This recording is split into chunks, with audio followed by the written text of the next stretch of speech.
from Central Florida, USA. Welcome to Powerful Couple Journey, where we talk about immigration process, especially with the J1 Waiver, which we are very successful during the time that we submitted in the year 2021. And I got my green card in November 2023. So this is going to be the way that I'm going to tell you about the process that make it more compelling and convincing to the USCIS officer. That's why we were able to get the waiver, even though we have a case on hold. We even have um, notice of intent to deny for my Form I-485, but we were able to get the green card. That is for a fact that we don't have any immigration lawyer. We just did it on our own and still we are successful. So the first thing we did is we strategized with my husband. He is a US citizen here in the United States of America. We have no prior marriages. Both of us are single prior to getting married. And we did it through a way that is um, proper. So we met in December of 2019. That is 4 months after I got here in the US. I got here in the US in August 15 of 2019. I met my um, boyfriend during that time, December 27, 2019. And after a year of dating, we were able to accumulate a car, which is, he named it in his name, and I was the co-sponsor because co-maker rather, because during the time I don't have any um, driver's license yet. So it was a student license, and you're required to have a driver's license if you are going to get the car. So it is put in his name, and I am the second owner of the car, but I'm paying it on my own. Then, so we accumulate all those. We have some joint bank accounts. The moment he proposed to me in December 2020, I asked him if we can open a bank account because, hello there, for those who are watching, thank you so much for coming here. So we open a joint bank account because it is our way of showing that we are really legit and we are serious to each other. And I know for a fact that as a J1 teacher, we need to have a lot of evidences to convince the USCIS officer once we are going to file our waiver. So I'm preparing that already. Then it is, we open it here. The name of the bank is Space Coast Credit Union. And I have my maiden name in it and then my husband's last name. Then in April 2021, we got married and we already have a rental house during the time. And it is under his name, it is under my name. And we have all the files gathered together. Right after we get married in April, we sit down together and we strategize again because we were thinking, why not file the Form I-130? Why did we start with the Form I-130? Because it's a petition for alien relative and it has nothing to do with a waiver. Again, the Form I-130 petition has nothing to do with the J1 waiver because even K1 visa, which is like fiancé visa, they still need a Form I-130. They don't need any of the waiver. It's only us J1 teachers because, or J1 visa holders alike, especially from the Philippines, because we are subject to the 212E rule, home residency requirement. So we filed the Form I-130 that was in May 17, I remember 2021. It's not even a month after our wedding. So we filed online. We prepare a money order. I think it's worth 1,100 or 225. That's the number I still remember. But now I think it's 1,440 because the increase in April 1, 2024. Now, you have to look at the instructions through uscis.gov because they have there the forms the instructions, and they will give you the step by step process online. But you should print the form because it needs to have a signature. Use a black ink that will be signed by your US citizen spouse, and you have to put the money order if you have a money order or check. Make sure you don't use your credit card, or else the credit card company must say that it's a fraud because it happened with Capital One. So it's not advisable for you to use your credit card. So we have that, and then we also have the Form I-130A, which is the supplement for the spouse, which is us, for the information. And what are the things you have to put? Your birth certificate, your husband's birth certificate, your joint bank account, your joint statement, pictures, weddings, cards that you have to print, and just make sure that it's all flat. And somebody's asking already about advisory opinion. We're gonna talk about advisory opinion later in this video. So make sure all those are prepared. Then you also have to do the very important thing is submit. Once you have that, you're going to get I think after 3 weeks, 2 to 3 weeks, you're gonna get a notice of receipt notice, which is a form 797 that is having your priority date, and you're looking at your notice from the USCIS through mail. So gather all those and make sure you have your folder. Put it in your folder and stack that one. That is very important because that is your way of telling when are they going to prioritize and give time for your Form I-130.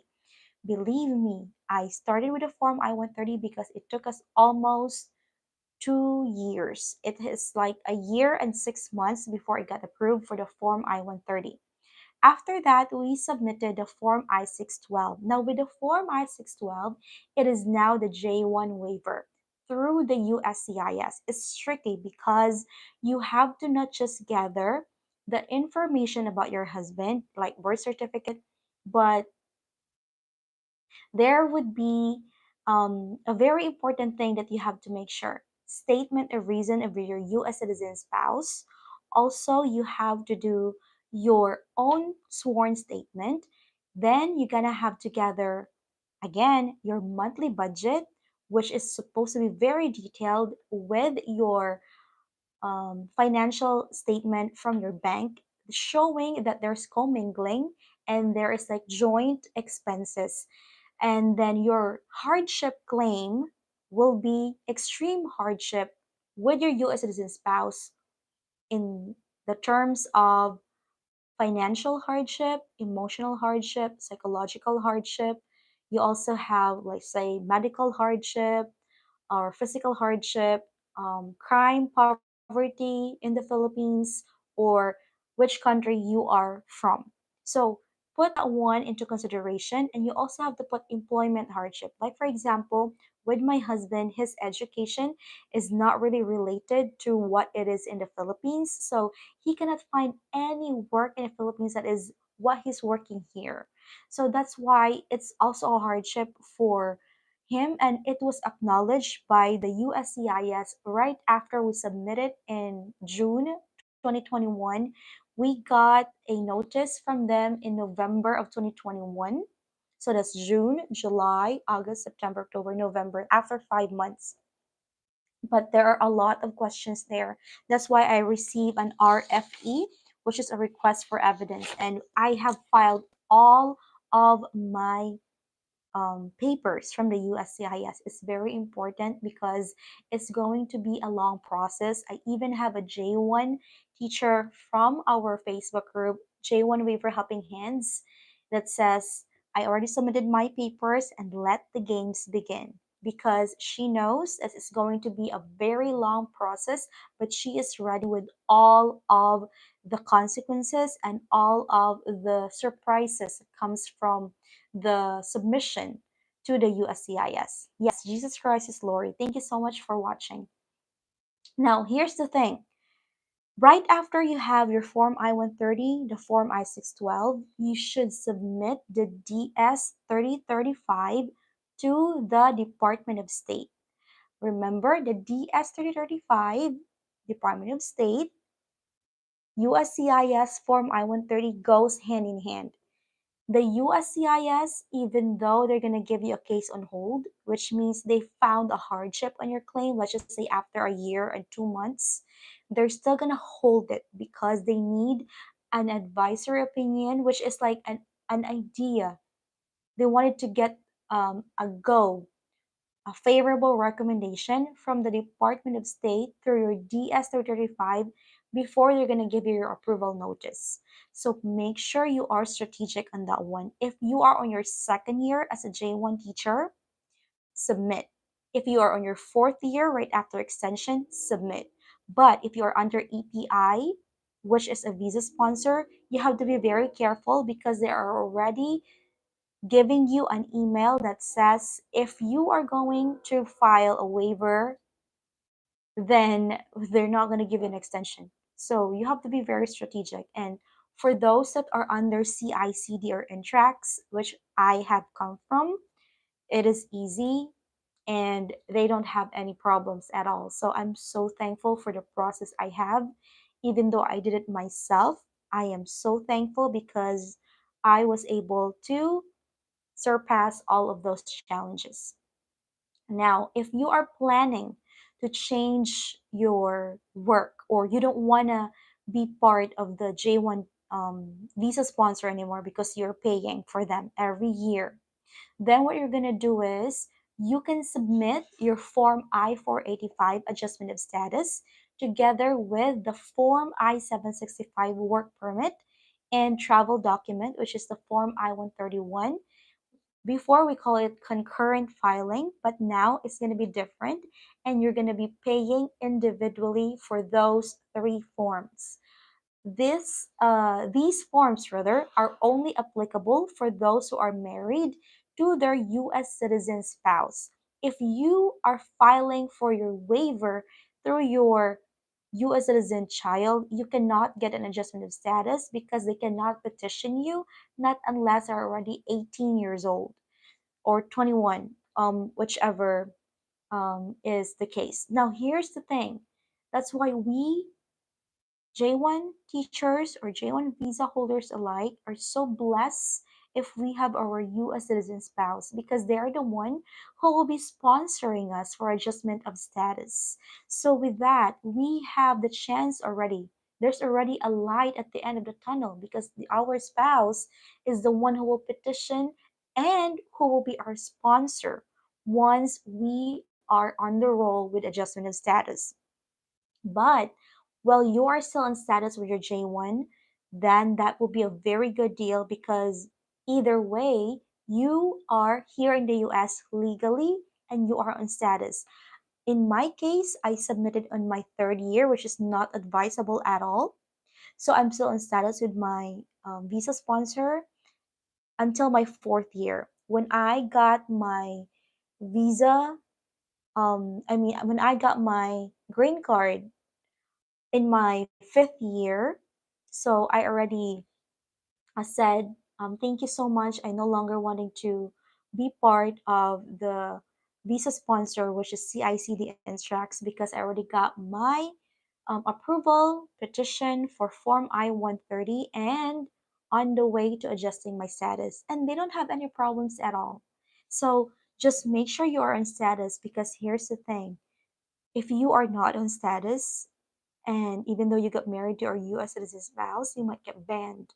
And I even asked for one of the immigration lawyers. I didn't pay them like one on one, but I just pay them every month. It's like accruing every month subscription with them, and I could call them anytime I want. So she said there that you have to be in status while filing your papers. That way you don't have a problem when it comes to adjusting your status and you got denied. So come to think of it, if you got denied with your Form I-485 and you got your EAD already or work permit, it's also terminated.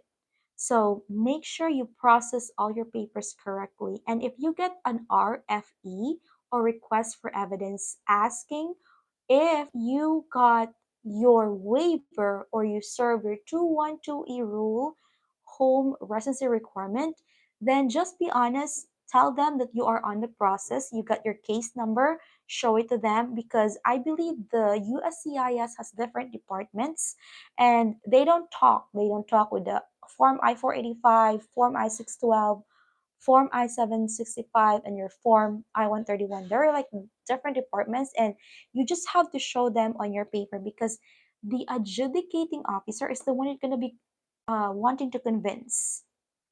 So make sure you have all those. And if you are processing for your DS-3035 and Form I-612, it's the same. They're almost the same. The only difference are the USCIS is a different entity, and the Department of State is a different entity.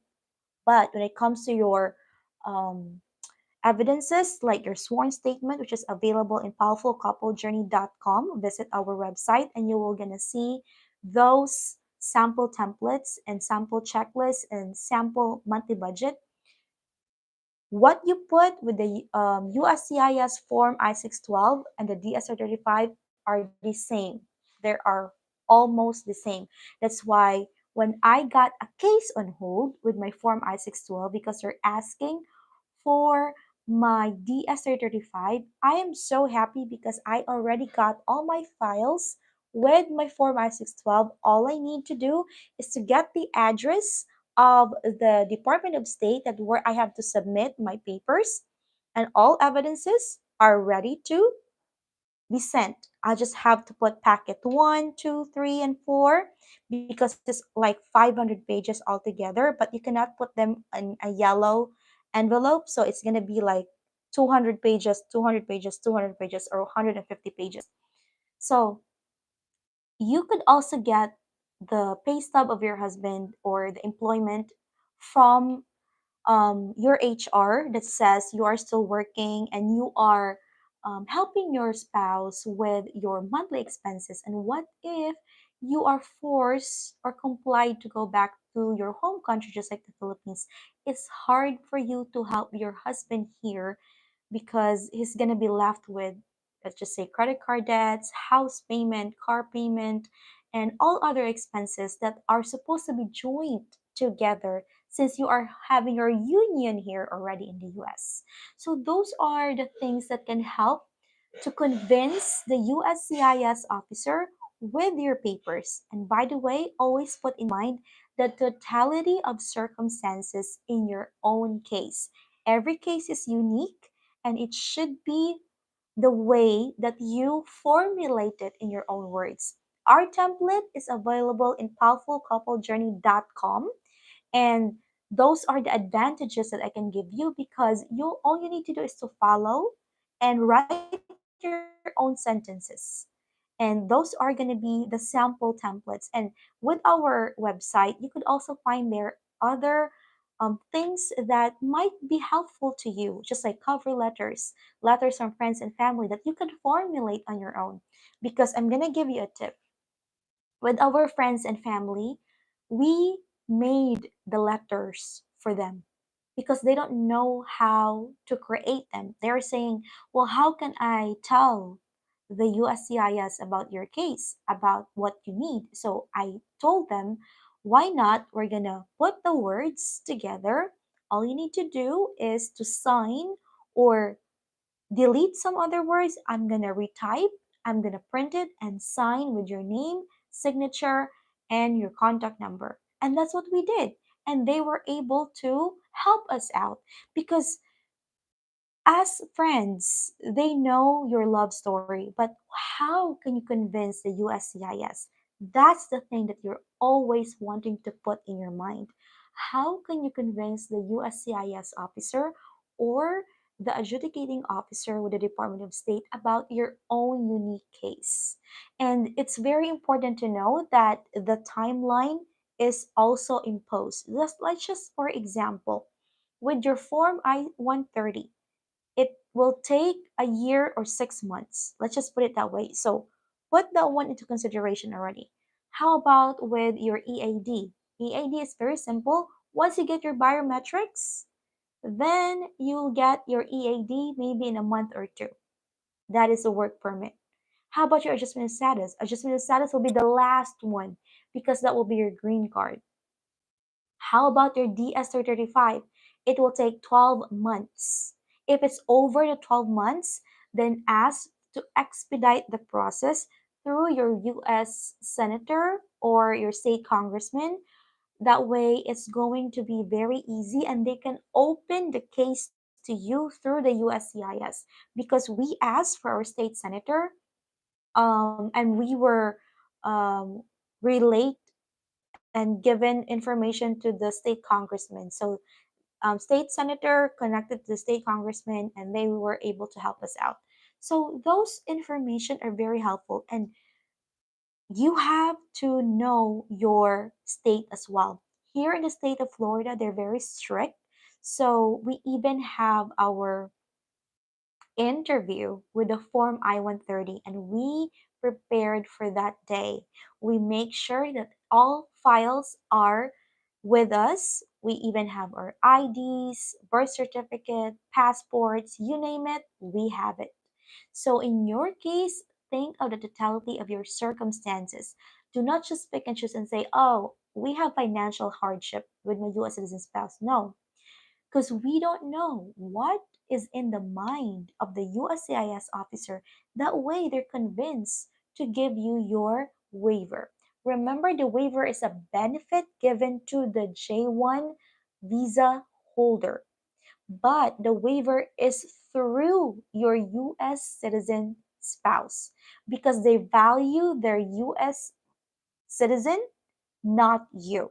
So you are asking for a benefit. And by the way, please stay away from taking an FMLA, which is like asking for a benefit when it comes to your medical thing, because in the I do believe in the form I-485 they're asking you about the benefits that you took, and that's not a good notion with the US. That means you are asking for a favor. So don't ask for any favors.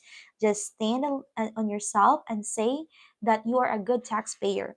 That is part of our sworn letter, and we even have one sample. That's why the sworn letter, excuse me, that we have with powerfulcouplejourney.com is very important because that sworn letter has stated one example of a case that was already been approved in the year 19 something, which means getting a J1 waiver is really the thing now. But how are you going to convince the USCIS? That's the big question. So if you are compelled to do it on your own, make sure to follow, share, like, and subscribe to this YouTube channel because this YouTube channel, Powerful Couple Journey, is really dedicated to give you information about J1 Waiver Helping Hands, which is the Facebook group that we have. And we are really here to support you, to help you along the way. And whatever proceeds we got with powerfulcouplejourney.com, I'm sending them to our mountain pastors in the Philippines because that's our way of helping spreading the word of God. I'm a believer of Jesus Christ, and this is my way of sharing the ideas that I have um, had from him because this is my promise.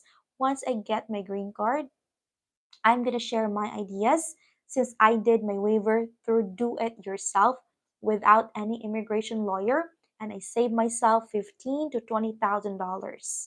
So with all the information and giving this to you, you can play this one on your background or you can put your earbuds, whatever. Don't look at my face. You can do that one.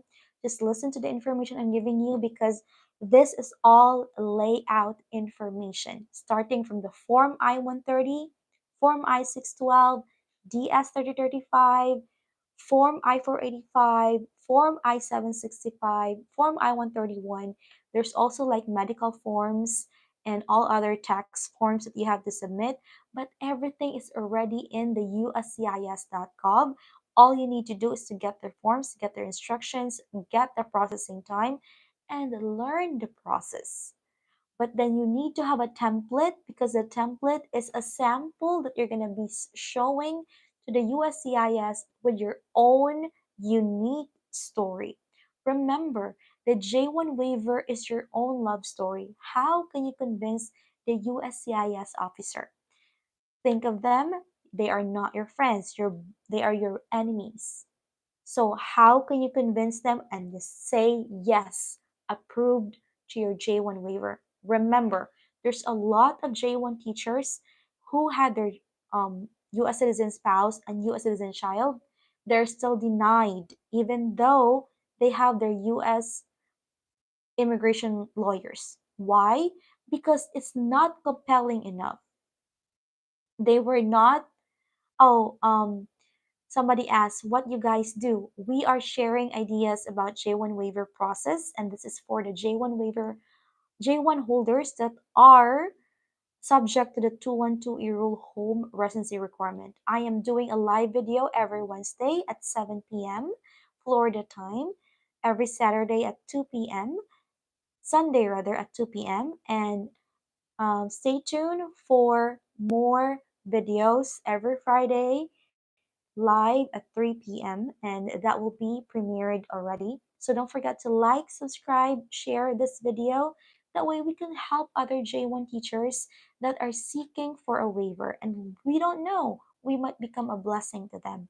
So again, make sure to file your papers and think of the totality of your circumstances. Number one, you need to have a US citizen spouse for an extreme hardship waiver, or US citizen child that has a medical condition, whether extreme or severe or mild condition. At least you have something to back up your claim. And what's your claim? Financial hardship, emotional hardship, physical hardship, employment hardship, language barrier, poverty in your home country, crime, and safety. Those are the things that you can tell the USCIS officer. That way, they are not going to say no to you. They're going to say yes, approved. Think of this. If in the Philippines we can be given a no objection statement, this is not supposed to be so hard. But with now that they have their guidelines with the exchange visitor program committee, it's so hard to be able to get a no objection statement.